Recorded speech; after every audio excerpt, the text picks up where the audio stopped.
ایسے لوگوں کے لیے آخرت میں ذلت کا عذاب ہے، ان کے آگے جہنم آ رہا ہے، اور اس وقت نہ تو ان کے وہاں چیزیں ذرا کام آوے گی جو دنیا میں کما گئے تھے، جو دنیا میں کما کے کوڑا کر کے رکھ دیا کہ وہ تو اس کے ساتھ نہیں آئیں گے اور خالی ہاتھ ہی چلے جائے گا، اور نہ ہوا جن کو انہوں نے اللہ کے سوا کارساز اور معبود بنا رکھا تھا، اللہ کو چھوڑ کر یہ لوگوں نے جن کو خدا کے شریک ٹھہرا دیا، خدا کے برابر دوسرے کو قرار دے کر اس کو عبادت کر رہے وہ،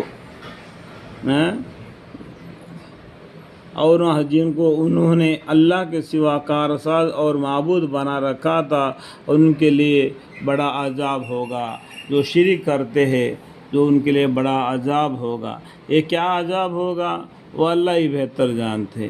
یہ قرآن سرتاسر ہدایت ہے، یہ قرآن کیا ہے؟ ایک ہدایت نامہ ہے، نور نامہ ہے، ھذا ھدی، کیا یہ ہدایت ہے؟ قرآن سرتاسر ہدایت ہے، اور جو لوگ اپنے رب کے ان آیتوں کو نہیں مانتے ان کے لیے سختی کا دردناک عذاب ہوگا۔ جو لوگ یہ آیتوں کو نہیں مانتے اور جو لوگ اپنے رب کی ان آیتوں کو نہیں مانتے ان کے لیے سختی کا دردناک عذاب ہوگا۔ اللہ ہی ہے جس نے تمہارے لیے دریا کو مسخر بنایا، اللہ نے دریا کو دیکھو مسخر بنا دیا، ایک ہموار بنا دیا۔ زمین ایک ہموار نہیں ہے، دریا سمندر ایک ہموار ہے۔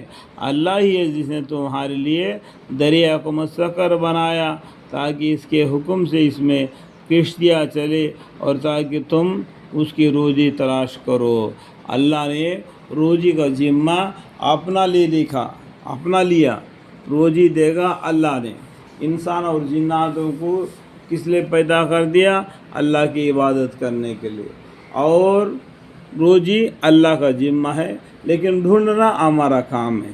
ڈھونڈنا چاہیے، روزی کو ڈھونڈنا، روزی کو تلاش کرو، اور تاکہ تم شکر کرو اور بھی اللہ کا شکر گزاری کرو جو روزی تم کو ملا ہے۔ اور اس طرح جتنی چیزیں آسمان میں ہے اور جتنی چیزیں زمین میں ہے ان سب کو اپنی طرف سے مسخر بنایا۔ اللہ تعالیٰ نے کہا، اور اس طرح جتنی چیزیں آسمان میں ہے اور جتنی چیزیں زمین میں ہے ان سب کو اپنی طرف سے مسخر بنایا۔ آپ سائنس کے طور پر جاؤ یا ہسٹری کے طور پر جاؤ یا اپنے دل دماغ سے سوچو، ان سب کو کیا کیا اللہ تعالیٰ اپنی طرف سے مسخر بنایا۔ بے شک ان باتوں میں ان لوگوں کے لیے دلائل ہے جو غور کرتے، جو میں ابھی پڑھ کر سنایا، ان لوگوں کے دلائل ہے، سائنس کے طور پر بھی، ہسٹری کے طور پر بھی، اگر ہم نے سوچنے کے طور پر بھی ان لوگوں کے لیے دلائل موجود ہے جو غور کرتے ہیں۔ آپ ایمان والوں سے فرما دیجئے کہ ان لوگوں سے درگزار کرے جو خدا کے معاملات کا یقین نہیں رکھتے، ان سے الگ ہو کر اپنی زندگی اسلام کے طور طریقے سے گزار دو، قرآن کے حکم کے مافک گزار دو، اور پیغمبر صلی اللہ علیہ وسلم کو کہنے کو مانو، تاکہ اللہ تعالیٰ ایک قوم کو یعنی مسلمانوں کو ان کے اعمال کا سل دے۔ جو شخص نیک کام کرتا ہے تو اپنے ذاتی نفع کے لیے، اور جو شخص برا کام کرتا ہے اس کا وبال اس پر پڑتا ہے۔ دیکھو، جو شخص نیک کام کرتا ہے تو اپنے ذاتی نفع کے لیے، اور جو شخص برا کام کرتا ہے اس کا وبال اس پر پڑتا ہے۔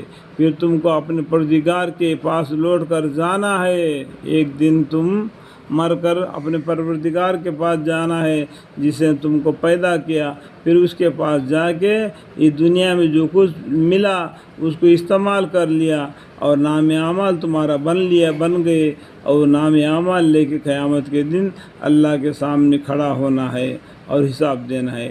ثم الی ربکم ترجعون، پھر تم کو اپنے پروردگار کے پاس لوٹ کر جانا ہے۔ اور ہم نے بنی اسرائیل کو کتاب آسمانی اور رکن یعنی علم، احکام اور نبوت دی تھی۔ بنی اسرائیل کے موسیٰ علیہ السلام کو اور بعد میں جتنے بھی پیغمبر آ رہے سب کو اللہ تعالیٰ نے ہدایت کی باتیں بتلائی لوگوں کو سمجھانے کے لیے، اور ہم نے بنی اسرائیل کو کتاب آسمانی اور حکمت یعنی علم و احکام نبوت دی تھی، اور ہم نے ان کو نفسی چیزیں کھانے کو دی تھی، اور ہم نے ان کو دنیا جہان والوں پر فوقیت دی۔ اللہ تعالیٰ نے بنی اسرائیل کو دنیا جہان والوں پر فوقیت دی۔ اللہ کا بڑا بڑا لاکھ لاکھ شکر ہے۔ جو آدمی شکر کرتا ہے ذاتی نفع کے لیے شکر کرتا ہے، جو ناشکری کرتا ہے اللہ بے نیاز ہے۔